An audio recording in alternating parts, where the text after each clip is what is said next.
அருமையான சுவையில் இட்லியும் தக்காளி பொட்டுக்கடலை சட்னியுங்க. சூப்பர் டேஸ்ட்டில் பண்ணியாச்சு. தோசைக்கும் நல்லாயிருக்கும், இட்லிக்கும் நல்லாயிருக்கும். மதுரையிலலாம் இந்த மாதிரி தான் சட்னி செய்வாங்க. டேஸ்ட் அட்டகாசமாக இருக்கும். ட்ரை பண்ணி பாருங்கள்.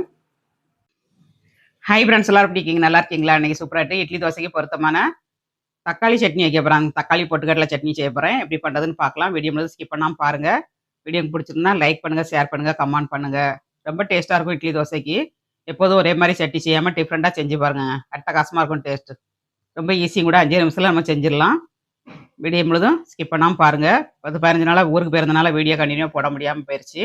நம்ம தொடர்ந்து கண்டினியூவாக வரும் வீடியோ பாருங்கள், ஃபாலோ பண்ணுங்கள், லைக் பண்ணுங்கள். பிடிச்சிருந்தனா வாங்க தக்காளி பொட்டுக்கடலை சட்னி எப்படி செய்கிறதுன்னு பார்க்கலாம். சட்னி செய்யறதுக்கு ஒரு ஃப்ரை பேன் அடுப்பில் வச்சுருக்கேன். அடுப்பு ஆன் பண்ணியாச்சு. கொஞ்சமாக நம்ம எண்ணெய் ஆட் பண்ணிக்கலாம். 1 ஸ்பூன் எண்ணெய் ஆட் பண்ணிக்கோங்க. இது வந்து காஞ்ச மிளகாங்க. காஞ்ச மிளகா வந்து ஃபஸ்ட் நம்ம வறுத்து எடுத்துக்கணும். காஷ்மீர் மிளகா இருந்ததுன்னா ஒரு 4 மிளகா போட்டுக்கோங்க. காரத்துக்கு தகுந்தபடி மிளகா சேர்த்துக்கணுங்க. இந்த மிளகா வந்து கொஞ்சம் காரமாக இருக்கும், அதனால் 3 மிளகாய் எடுத்துருக்கேன்.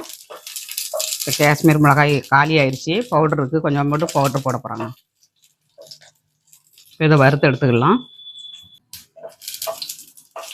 மிளகா வந்து வறுபட்டுருச்சுங்க, எடுத்துக்கலாம். இதில் வந்து வெங்காயம் ஆட் பண்ணுங்க. சின்ன வெங்காயத்தில் பண்ணுங்கள், டேஸ்ட் ரொம்ப நல்லாயிருக்கும்.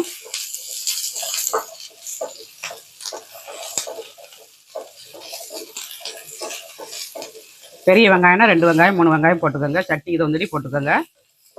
இது ஒரு 4-5 பேர் சாப்பிட்லாங்க, அந்த அளவுக்கு எடுத்துருக்கேன். அப்புறமா பூண்டு ஒரு 10 பல் பூண்டு அரிசி அதையும் போட்டிருக்கேன்.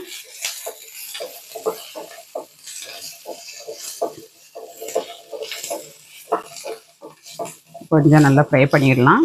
நல்லா கண்ணாடி பதம் வரதுலேயும் நல்லா ஃப்ரை பண்ணிடணும். இந்த அளவுக்கு நல்லா வதக்கிடணும்.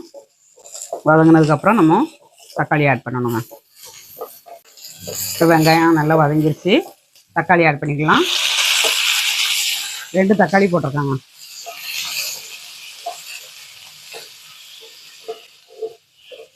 ரொம்ப நல்லா வதங்கணும்னு வேண்டாம். உடனே அரைச்சி உடனே சாப்பிட்றதுனால கொஞ்சமாக வதங்கினா போகிறோம். இப்போ சட்னி தந்தோடி உப்பு போட்டுக்கலாங்க. இப்போமே உப்பு போட்டுருங்க. உப்பு போட்டிங்கன்னா தக்காளியும் வதங்கிடும், சட்னிக்கும் உப்பு கரெக்டாக இருக்குங்க.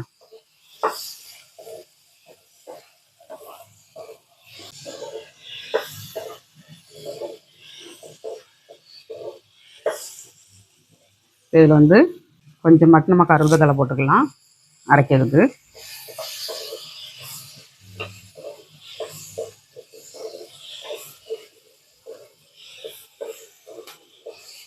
கொஞ்சம் வதங்கட்டுங்க. இப்போ வெங்காயம் தக்காளி எல்லாமே நல்லா வதங்கிருச்சு. இப்போ மிளகாவை அது கூட போட்டுக்கலாம். அதேமாதிரி பொட்டுக்கடலையும் நம்ம கூட போட்டுக்கலாம். ஒரு 3 ஸ்பூன் பொட்டுக்கடலை போட்டிருக்கேன். உங்களுக்கு எந்த அளவுக்கு தேவையோ அதுக்கு தகுந்த மாதிரி போட்டுக்கோங்க. நமக்கு பொட்டுக்கடலை வந்து சூடானா போகிறோங்க, ரொம்ப வதங்கணும்னு வேண்டாம். சூடானா போகிறோம். கொஞ்சமாக கலருக்காண்டி காஷ்மீர் மிளகாங்க 1 ஸ்பூன் போட்டிருக்கேன். மிளகா வத்தல் இருந்ததுன்னா மிளகா வத்தல் போட்டுக்கோங்க. சூப்பராக இருக்குங்க டேஸ்ட் வந்து. இதை ஆற வச்சு அரைச்சிக்கிடலாம். சோயா போட்டு நம்ம உளுந்துக்கு பதில் சோயா போட்டு அரைச்சி இட்லியை வச்சு போட்டிருக்காங்க. வீடியோ வரும் பாருங்கள். அத்தனை சமையலில் சோயா உளுந்து போடாமல் சோயா போட்டு அரைச்சி இட்லி பண்ணியிருக்கேன். நல்ல மாவு உப்பி வந்துச்சுங்க. சோயாவில் வந்து நம்ம உளுந்தே சேர்க்காண்டாம், அரிசியும் சோயாவும் போட்டாலும் போதும். கொஞ்சம் வெந்தயம் போட்டு நம்ம அரைச்சி இட்லியை வச்சோம்னா அவ்வளோ ஒரு ஸ்பஞ்சு மாதிரி சூப்பராக வந்துருச்சு. நீங்களும் ட்ரை பண்ணி பாருங்கள். அந்த இட்லிக்கு தான் இன்றைக்கி சட்னி பண்ணுறாங்க. அடுப்பு ஆஃப் பண்ணியாச்சு. இது ஆறட்டும், நம்ம அரைச்சி எடுத்துக்கலாம். சோயா இட்லி இன்றைக்கி எங்கள் வீட்டில். இப்போ இதை ஆறட்டும், நம்ம அரைச்சிக்கலாம். சட்னி வந்து ஆறிடுச்சுங்க, நம்ம அரைச்சி எடுத்துக்கலாம்.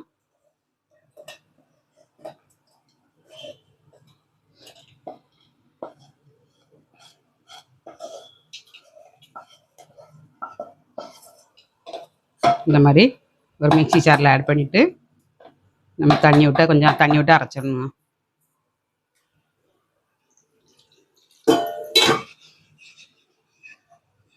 ஃபஸ்ட்டே நிறைய தண்ணி ஊற்றிடாதீங்க. நம்ம லாஸ்ட்டில் மிக்ஸி சார் அலம்பி கொஞ்சம் தண்ணி ஊற்றணும். அதனால் கொஞ்சமாக ஆட் பண்ணிக்கோங்க. சட்னி அரைகிறதுக்கு வந்தோட்டி ஊற்றிக்கோங்க. இதை அரைச்சி எடுத்துக்கலாம்.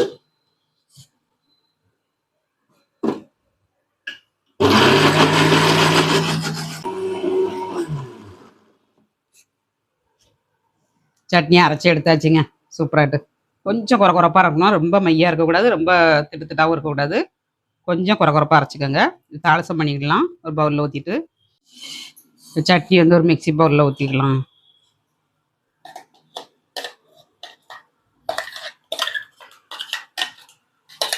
சூப்பரான பொட்டுக்கடலை தக்காளி சட்னி ரெடிங்க. கொஞ்சமாக தண்ணி விட்டு அலம்பி ஊற்றிக்கலாம். ஒரு டம்ளருக்கான ஊற்றிருக்காங்க.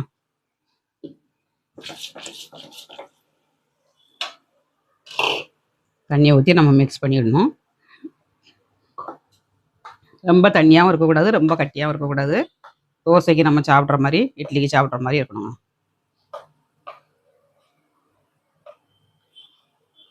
சட்னி ரெடிங்க. இதுக்கு ஒரு தாளிசம் பண்ணிடலாம். அடுப்பை ஆன் பண்ணிடலாம். சட்னி தாளிக்கிறதுக்கு ஒரு கடாய் அடுப்பில் வச்சுட்டு நம்ம எண்ணெய் ஆட் பண்ணிடலாங்க. ஒரு குழிக்கரண்டி எண்ணெய் ஆட் பண்ணியிருக்கேன். இதில் வந்து கொஞ்சமாக கடுகுங்க. கடுகு 1/2 டீஸ்பூன்.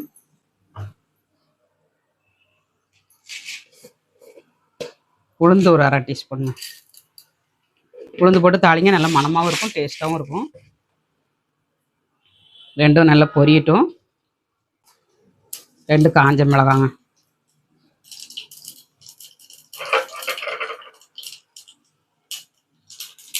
ரெண்டாக கிள்ளி போடுங்க போதும். காஞ்ச மிளகா போட்டுக்கலாம். கருவேப்பிலைங்க, ஃப்ரெஷ்ஷான கருவேப்பிலை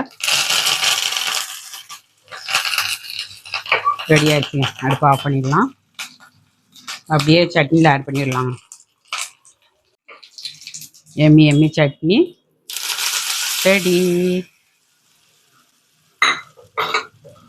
இதான் சூப்பராக இருக்குது பாருங்க. சட்னி வந்து அப்படியே மிக்ஸ் பண்ணிடலாம்.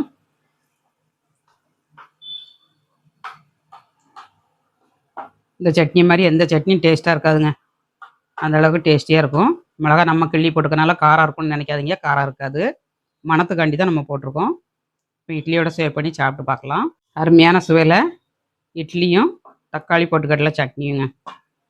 சூப்பர் டேஸ்ட்டில் பண்ணியாச்சு.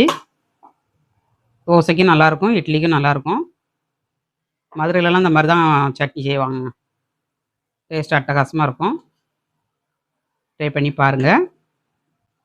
அருமையான சுவையில் சட்னி ரெடிங்க. சோயா போட்டு இட்லிக்கு மாவு அரைச்சி இட்லியை வச்சுருக்காங்க. சூப்பராகிட்டு சாப்பிட்டு பார்க்கலாம்.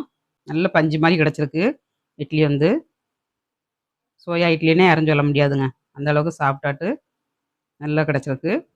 அக்னி சமையலில் வரும் பாருங்கள் வீடியோ வந்து. சோயா போட்டு மாவு அரைக்கிறது எப்படின்னு சாப்பிட்டு பார்க்கலாங்க.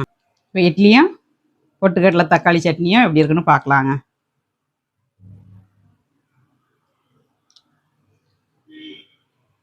சூப்பராக இருக்குங்க. சூப்பர் டேஸ்ட்டாக இருக்குது. ட்ரை பண்ணி பாருங்கள். வீடியோ பிடிச்சா லைக் பண்ணுங்கள். ஃப்ரெண்ட்ஸ் அண்ட் ரிலேட்டிவ் ஷேர் பண்ணி விடுங்க. பார்க்குற அனைத்து நல்ல உள்ளங்களும் சப்போர்ட் பண்ணுங்க. ஒரு லைக் பண்ணிவிட்டு பாருங்கள். உங்களுக்கு ஏதாவது ரெசிபி தேவைன்னா கமெண்ட்ஸ் பண்ணுங்கள். என்னால் முடிஞ்ச அளவுக்கு வீடியோ எடுத்து போடுறேன். ஏன்னா 2 சேனல்லையும் பண்ணுறதுனால தொடர்ந்து போட முடியல. கண்டிப்பாக ட்ரை பண்ணுதேன். ஃபாலோ பண்ணுங்கள். வீடியோ பிடிச்சிருந்தால் லைக் பண்ணுங்கள். மீண்டும் நெக்ஸ்ட் வீடியோவில் சந்திப்போம். பாய்.